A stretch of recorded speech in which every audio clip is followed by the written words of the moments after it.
Hope Littwin. I'm a composer, a music producer, and a songwriter, and I work a lot with ceremony and ritual in music.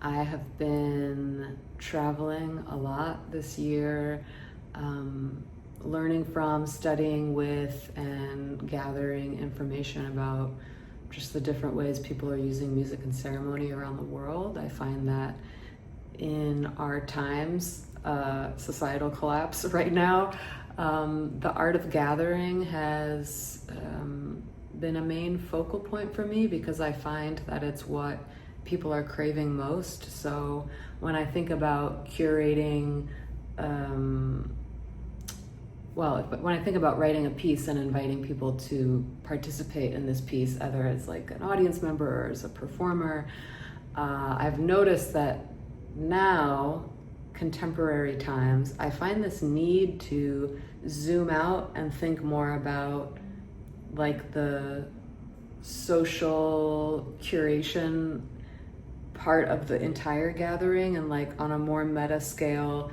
how are we gathering? How are we, like the art of the invitation, how are we inviting people in? So I think about these things a lot with my music.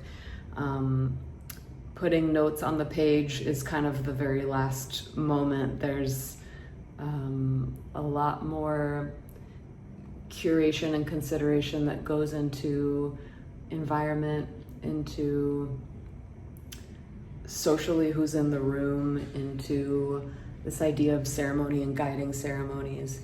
And then I feel at the last moment is when the dots end up on the lines. So the first piece I have for you is a piece for 6 voices. It was written for Ekamelis Vocal Ensemble based out of Brooklyn, New York. This piece is called Ginger Ginseng. It's the lyrics are a list of Chinese herbs, both in Chinese and in English, that are all around cooling the blood. My great-grandmother was a medical missionary in China, and she really worked on this axis of like, she was a surgeon, so she worked with Western medicine, and then she was working a lot on botched Chinese medicine jobs at her facility. It was during the war, so she was in a really dangerous area. I mean, like bullets were whizzing by her hospital all the time. She's a very impressive person. This is like one of, each family kind of has some hero or heroine that kind of gets talked about through all of the generations, and this is she is that for my family. What was I exploring? I made 3 different types of scores to work with Ekamelis. I've really been curious about translations, and when I think about the art of gathering or like the art of the invitation, I think a lot about what can be translated and what can't. And because I have been traveling so much, translation is a huge part of my daily life. And there are a lot of things for which there is no one-to-one translation, or there's a cultural context that has no translation, or, just kind of this much wider and more beautiful world than, our Google Translate, or maybe like one-to-one AI computer translations. The reality of the world and people in it is so much more complex and exciting. And so I brought them 3 very different types of scores. One was a map. I 3D printed a topography map as a score with like these kind of guided instructions about how to move around the map. I had been working with a friend in the architecture department at Princeton, and I was really excited by topographical maps, and to me they look like scores. And so I was working through my language with that, and I had like these series of plastic covers that you can pull down over a map with like different blueprints on them, so the blueprints will build over time with more and more complexity. We didn't really have enough time to get into what it would require to read a score like that because we had very limited time. But it did kind of set my mind in a certain direction. And then I worked with a series of word prompt scores, kind of Paulino Olivero style, or like, some of the experiments in the 70s with a lot of experimental vocal scores. And there were some cool textures that came out of it, but we found that like there was a desire for more rooted harmonies and a little bit more framework. So I think I'm always trying to figure out what's the right amount of instruction to hold the environment, to make people feel safe enough where they can like fly. That's always this kind of access I'm looking for. So I ended up,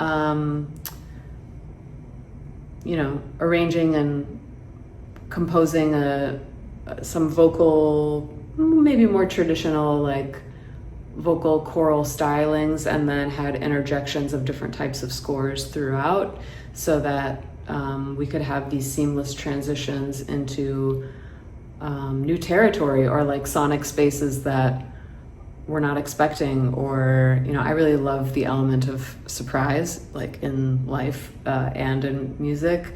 I don't really want to know fully where something's going, but I want to feel safe in being led through all these different landscapes. So this is Ginger Ginseng for Ekmelis Vocal Ensemble.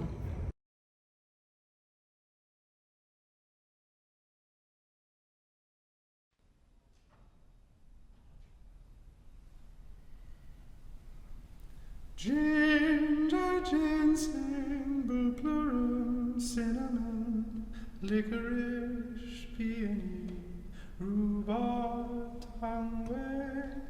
Ginger, ginseng, bupleurum, cinnamon, licorice, peony, rhubarb, tangway. Ginger, ginseng, bupleurum, cinnamon, licorice, peony, rhubarb, tangway. Ginger, ginseng, bupleurum, cinnamon, licorice, peony, rhubarb, tangway. Ginger, ginseng, bupleurum, cinnamon, licorice, peony, rhubarb, tangway. Ginger, ginseng, bupleurum,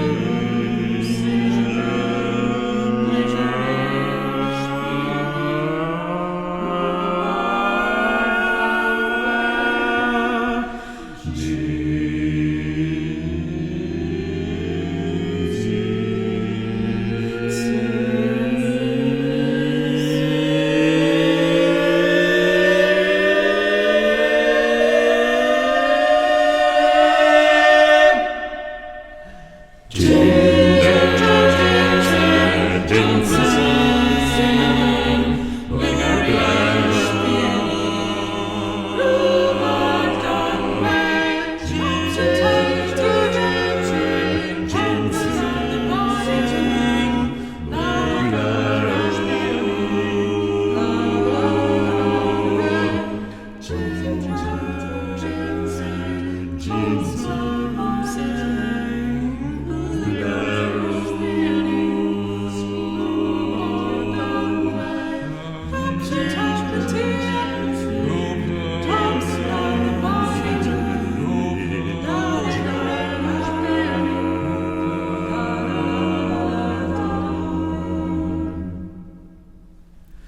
Sweet, sweet, sweet, sweet, sweet, sweet, sweet, bitter, sweet, sweet, sweet, sweet, sweet, sweet, sweet, bitter, sweet, sweet, sweet, sweet, sweet, sweet, bitter,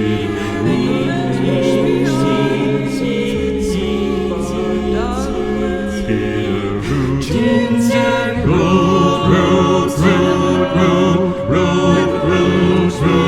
root, rhubarb, tangway, capsule, taffety, and millet, come the gardener, autumn,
Licorice,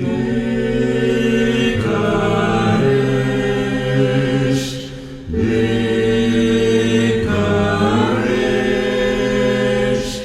licorice,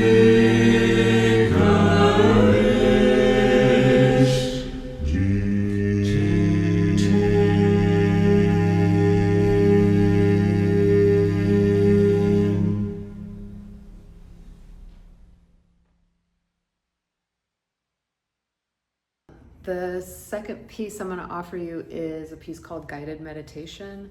I spend a lot of time in meditation studios. I guide meditations. I've started doing and hosting meditation workshops like in nature, and there's always a musical component to it. I've been really fascinated for a long time about state and how when we can like snap into a certain state, we have access to all of this, I don't know, way of looking at the world or way of being that somehow was inaccessible in a different state. And so it doesn't really translate to linear processes. And I've personally been really fascinated by how do you guide people towards state changes?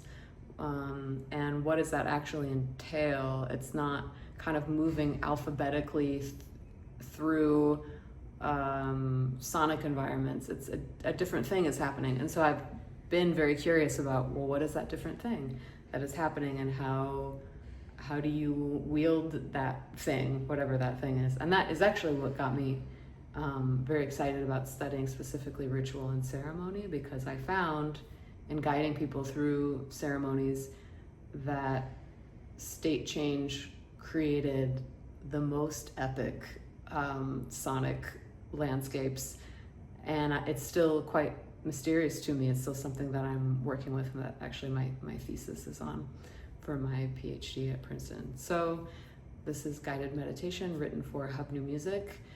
I hope you enjoy it.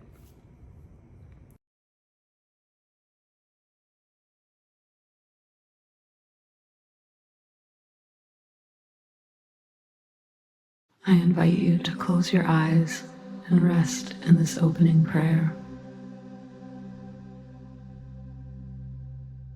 Welcome to paradise. I will be your guide. Rest easy and breathe in this new air. Release where you have been. What has gripped you has released you. You are here now. You, blessed inhabitant of this green world, a prayer of deep gratitude for your devotion to this practice, tender stewardship for your heart, vibrant nature, dense forest. Breathe in for 1, 2, 3, 4. Hold. 2, 3, 4, 5, 6. Release.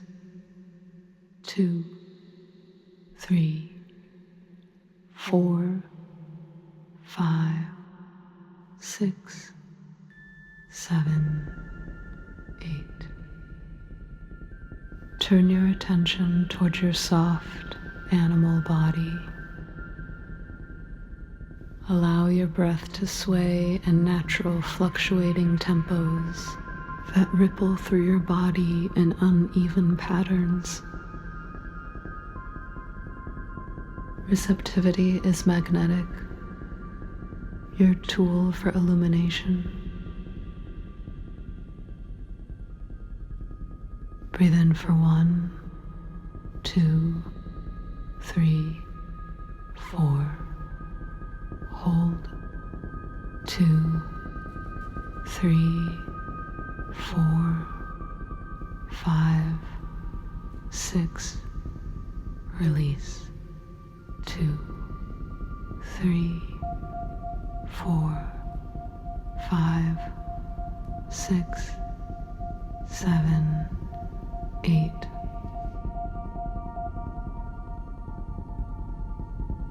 The stream of light has found you at golden hour. Receive its glow, its warmth pouring through the top of your head, warming your face, the lids of your eyes, your cheekbones, your neck, the tops of your shoulders, your chest.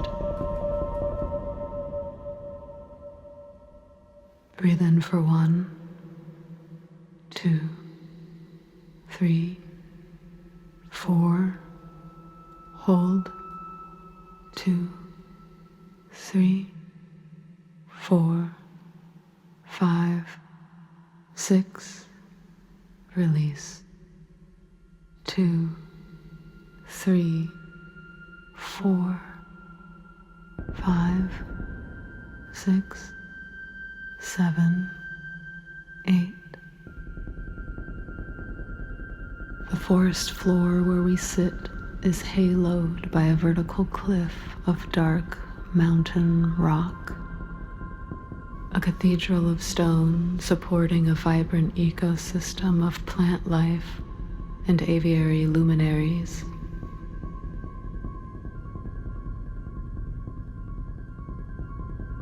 From the barely visible top of the cathedral, a lush waterfall pours over the steep black canyon, over the ferns growing in the rock wall, over the cavernous hollow where birds take refuge, through the top of your head, rinsing out your thoughts, your tensions, releasing your stuck memories.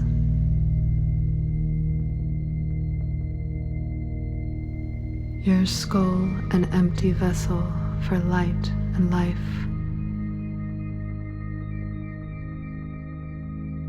Breathe in.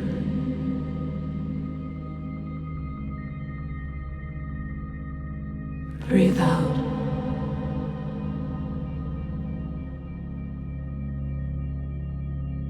An abundant waterfall now flowing down your neck, through your shoulders, down the top of your chest, flushing out your chest cavity.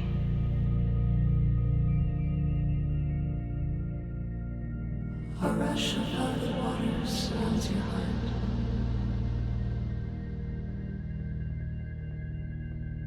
Refreshing these gentle cells, washing away any sediment. All locks and holding patterns now loosened and released.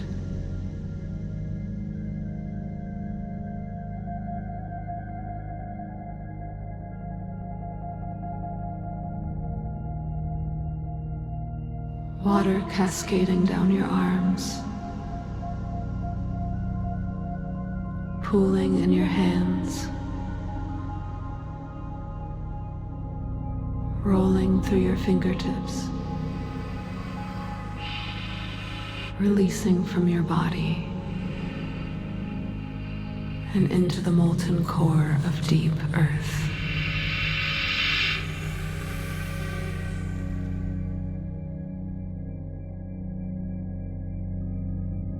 Deep Earth's body receives everything you have released,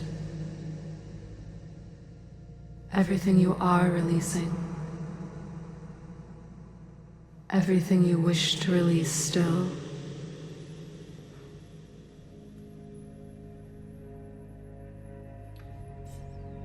Everything you give her, tell her, she receives with open arms.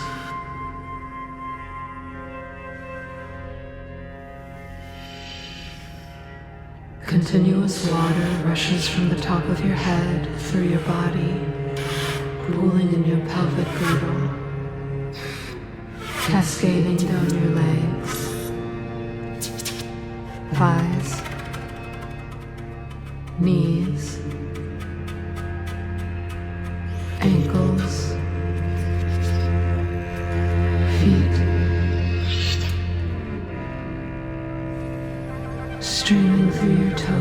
into the earth.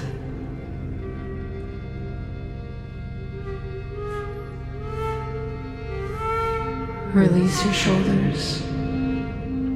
Release your breath.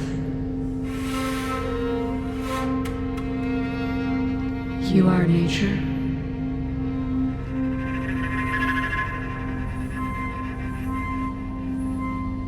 Offer your attention to the sounds around you.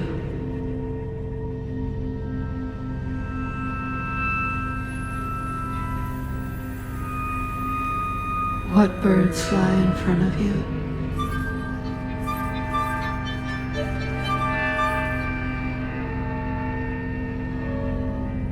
Observe their motion,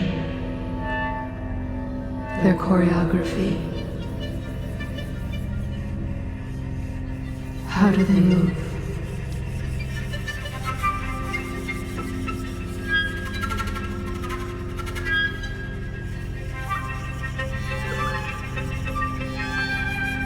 How is your skin responding?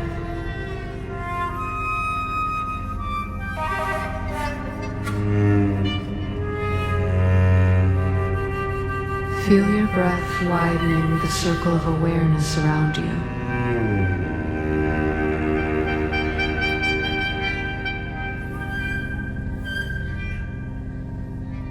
It is much louder than you previously realized.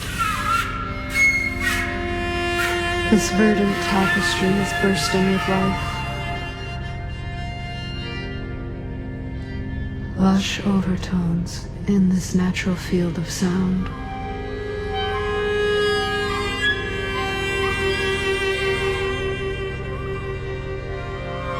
What does your body notice?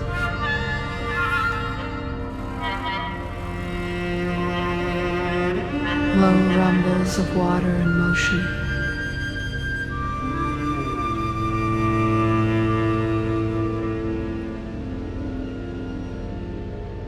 Where does it resonate in your body?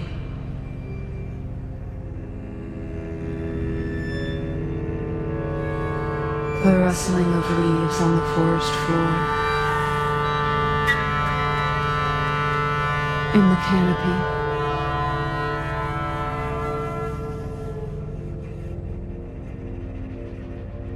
How does your body respond?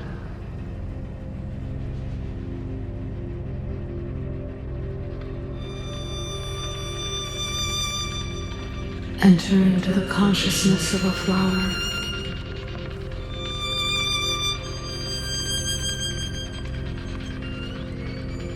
Experience their perspective. Become their form.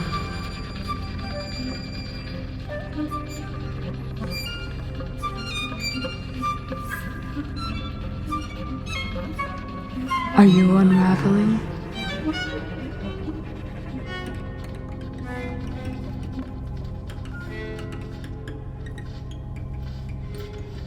How do you respond to the sun?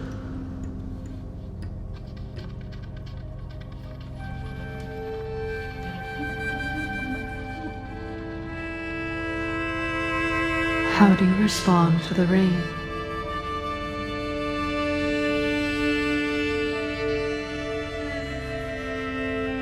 Reach for the sun. Icarus ascending. Enveloped by its warmth, allow it to soak into your chest, your face, your mind.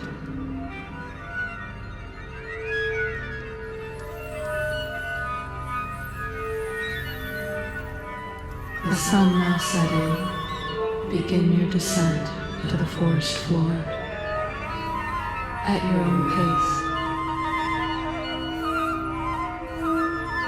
As you descend, find places of rest.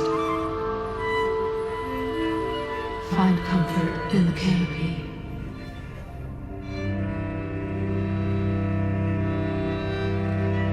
How does your skin respond to the changes in atmosphere on your way back through the dense forest? More humid. More movement. cacophonous.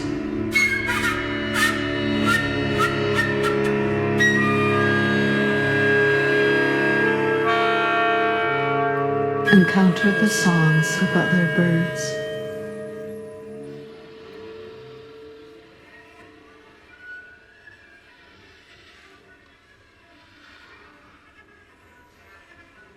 A bustling golden hour, rich with the calls and chatter.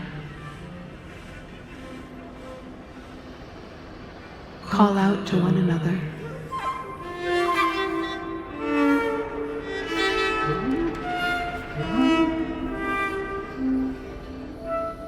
Proclaim, I am still here.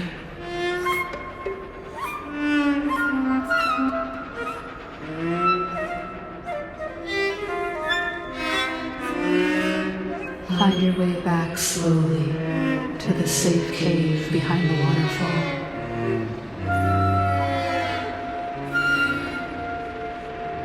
In your soft landing, nestle into your place of rest.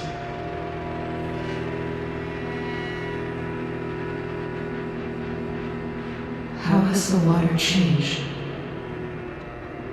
In pitch, in velocity.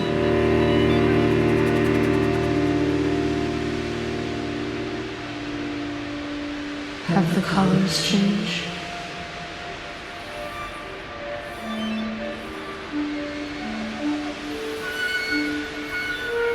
How has the way you listen changed?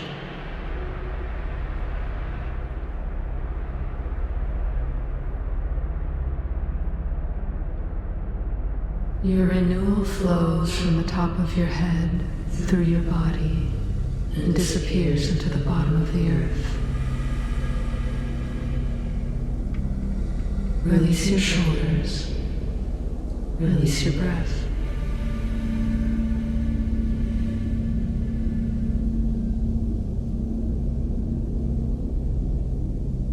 Sit with your reflection.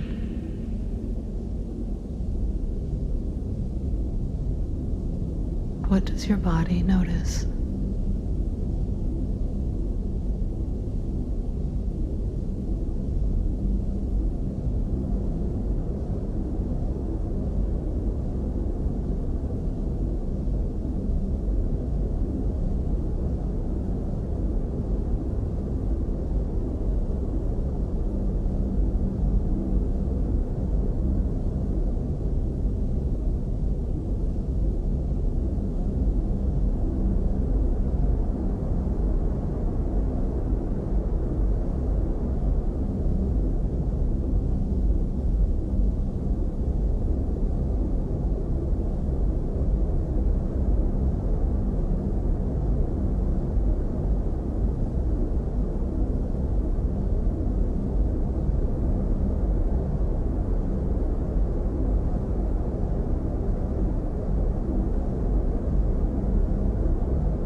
The third piece I'm offering you today is called Music for Three Voices. I did a series of 2 that came out as a double album of experimental choral works.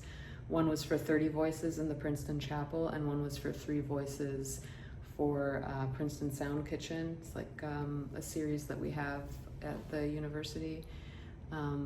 This was for Modern Medieval. They're a 3 women's vocal ensemble, and they had incredible skills, like a really wide range of vocal skills, and they are often given more, I would say, more traditional music, but I was really curious about how they would respond to a series of really wild prompts, or prompts that kind of like edged them into kind of the fringe of their vocal stylings, and I had this dream to make this dress that fit the entire stage, and that the dress was the score, so that it would move in certain ways that would be the prompt to change the vocal styling to an agreed upon composition and timbre, so that we had these different worlds, but that the dress was kind of being, first I thought mechanically moved, and then I thought, well, I like this idea of natural motion. And I had seen this piece, oh no, I'm forgetting who it's by. Well, I had seen this piece in a museum that was just a fan moving this blue fabric, and the way the fabric was moving was, I like couldn't take my eyes off it. It's kind of like staring into the fire or something. There's something like that just holds your attention. And I wanted to try it, so I built a series of different dresses. And there's all these things that come with working with physical material that have a lot of limitations. So ultimately I built a dress that had 3 cutouts for each of the singers, but at the last moment for the concert, the fans that were going to like create this movement to be the score ended up not working, or like failing. We couldn't solve it in time, so the video that you see here, the dresses are very still, but they did a beautiful job. We just worked with kind of a series of small hand gestures to very like silently suggest when the movement to different landscapes was happening. So this is music for 3 voices.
Pa.